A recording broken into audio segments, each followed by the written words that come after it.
cosa de locos. Qué bien asesorada que ha estado esta reinona. Y no se conformó con esa única salida, sino que luego apareció así. Niña querida, qué bien que lo estás haciendo. Yo ya no sé qué más decir de Miss Vietnam porque realmente estoy impactado. Aún no entiendo cómo es que no la vimos así en la concentración del Miss Universo. De mis grandes favoritas del día 9, Samantha Kennedy de Ecuador. Qué locura de outfit. Y es que ella se arriesga, no le teme a nada, nos da salidas memorables y que claramente marcan la diferencia. Estamos todos de acuerdo que Gabriela de la Cruz tenía una energía impresionante, de que conectabas inmediatamente con ella. Encima se vio sensacional el make-up, el cabello, este look con puros flecos, puro movimiento, y es que se notaba que estaba más segura que nunca. Realmente las salidas de hoy han sido espectaculares, pero ahora quiero saber cuáles han sido sus favoritas. Yo los leo. Yung comeback ko ay ma-fulfill yung fantasy ko.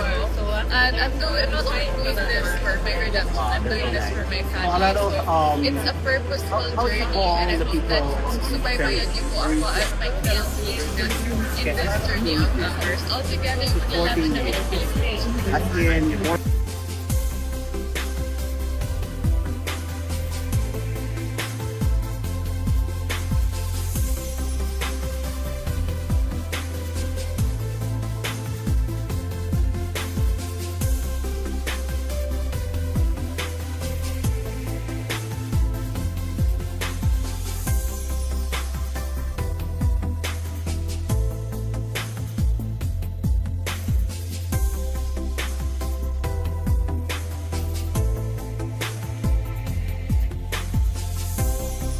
So mga kapolitika, inyo pong napanood ang pinaka-latest na mga video clip ni Gazini Ganados dito pa rin sa nagpapatuloy na MJ All-Stars Competition 1st Edition 2026.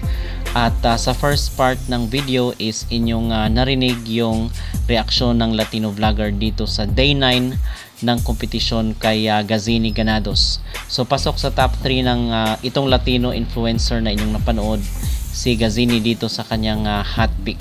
So ngayong araw ang schedule is rehearsal nila at yung portrait challenge, dahil bukas na po yung kailang closed door interview. So sinasabi nga natin na dito sa closed door interview is kinikilala at kinikilatis yung bawat personality at yung character ng bawat candidate.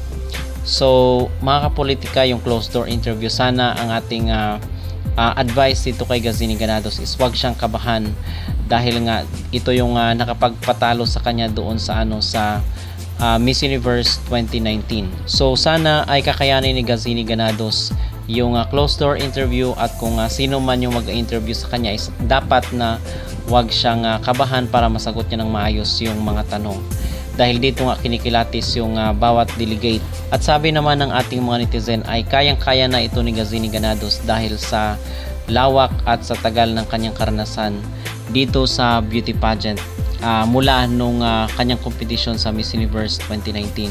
So hopefully is nag-grow na at nag-matured na itong si Gazini dito pagdating sa communication skills at yung pagsasagot sa mga tanong. So yun mga kapolitika, at yung kanyang interview dito ay sample lang doon sa magaganap na closed door interview bukas. So ngayon mga kapolitika, na-report po natin yung dito kay Gabby Carvalho, dahil mainit po na usap-usapan ngayon sa social media yung di umano'y luto-luto dito sa Miss Eco International. So merong bagong update mga kapolitika dito na ating nakitaan na sa umpisa pa lang daw is meron ng kutob itong si Gabby Carvalho na nakapili na ng top rankings itong Miss Eco International Organization. So sabi dito sa post, "We all already had a feeling that this was going to happen starting from the resort wear. Coronation night was literally just a showcase. The top 10 list was given to the host before top 21 gown even ended, and they were lined up backstage right away." So meron na di umanong nakalista bago nagsimula yung competition mga kapolitika, at yung finals ay for formality na lang yun. Pero ang totoo is meron na silang winner from the very start, at ito ang sinasabi nila na Fatima 2.0 daw ang naging winner dito sa Miss Eco International 2026. So yun naman talaga ang sinabi rin natin doon sa ating naunang video na ang na-mention natin is baka nadali lang sa gown itong si Gabby Carvalho, pero ang totoo pala is meron ng winner from the very start. No, most especially mga kapolitika, nung nakita natin yung top 5, nakita natin kung paano sila sumagot, ay we concluded na ito ay cooking show nga ang nangyari sa Miss Eco International. So maganda na rin na narinig natin yung side ni Gabby Carvalho para malaman at maunawaan ng lahat kung ano ba talaga ang nangyari dito, kung bakit siya naligwak. At hanggang top 21 lang itong ating pambato sa Miss Eco. So yun mga kapolitika, so far ang mga pinaka-latest na update dito sa mundo ng beauty pageant at most especially dito sa MGI All Stars. So kung kayo po ang tatanungin mga kapolitika, kayo po ba ay naniniwala at agree na Fatima 2.0 ang nangyari dito sa Miss Eco International? Mag-comment down below at huwag kalimutang mag-like at mag-subscribe na rin kayo para updated kayo sa ating mga latest issue. So Hain daw ang Then we'll think about it. Wow. Yeah. kailangan manalo sa first edition. Mananalo Mananalo yan. Consider na natin. di ba? Manifesting na tayo dapat. Manifesting yung question. But since interview na bukas, I have a controversial question for you from MIQPH. Would you consider trans women as a big contender for MGI All Stars, or is it just rainbow washing? Okay. That's a question from MIQ. I respect all women from all walks of life, and I know that MGI All Stars will not put them in this situation if they don't have a reason for it. And I believe their reason of purpose is for advocating for inclusivity, and I am all for it. No matter what the organization decides on it, I know that they have a plan. Perfect. Grabe yung Di ba, communication. Boka? Hindi templated. Nakakaloka ka. Anong point ng competition you're excited? Laki ng improvement. Excited ako sa bare-face competition. Bukas Kasi na? I really love not wearing makeup. I know, I heard that. I heard From that, one of your oo. interviews. Wala lang. Manlalamon ba siya? I know that Char lang. publicity is beauty din kasi. Yeah. You don't have to like put a full-on face or a facade just to look beautiful. It's from the inside out. So kasi yung mga ilang oras kayo nakakatulog? Mostly. Today 5 hours, pero okay lang. Kasi nag-drinking po kami. Diba? Kailangan maghandaan. Grabe, Ilang parang hindi basta- bumabagsak yung eye bags. Oo nga, fresh pa din. Collagen lang. Ay talaga nag-aano kayo? Oo, of course, supplements, vitamin C, collagen. Is it true na naghahanap ka ng langka? Oo, langka. I bought you langka today. Oh my God! Ah, iba talaga.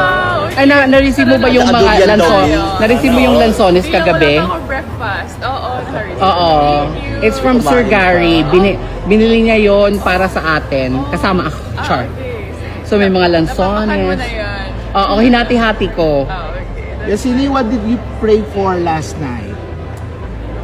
It's for, first, it's for the Philippines to be a better nation for all of us. Second, it's for my father and my family from Gaza. Third, and hopefully, is to God give me clarity and strength in this journey of life. Kasi for example, let's say, since you're here sa MGI sa Thailand, and then your family, because I had a conversation with your mom. So you're very close with your family in Gaza. So if ever, well definitely they're watching you. What message yung gusto mong sabihin para sa kanila? Well, since we're talking naman every day, they know that I love them so much and that everything I'm doing right now is for them. And hopefully that if we get the crown, then I will get the right processes and legalities for me to get them out of Ghana. But they messaged me, they said they will not accept any money. Just like before, I told them I will offer some money and they said they declined. They politely declined. And this time, I'm not gonna offer them money, but instead I'm gonna do my best to have the legalities and get them out of Ghana. Ang ganda ng relationship ng family. Thank you. Family is everything. Family That's is right. my core, it's my Ilang siblings pa yung naiwan sa Gaza? apat. Yung tatlong lalaki, isang babae.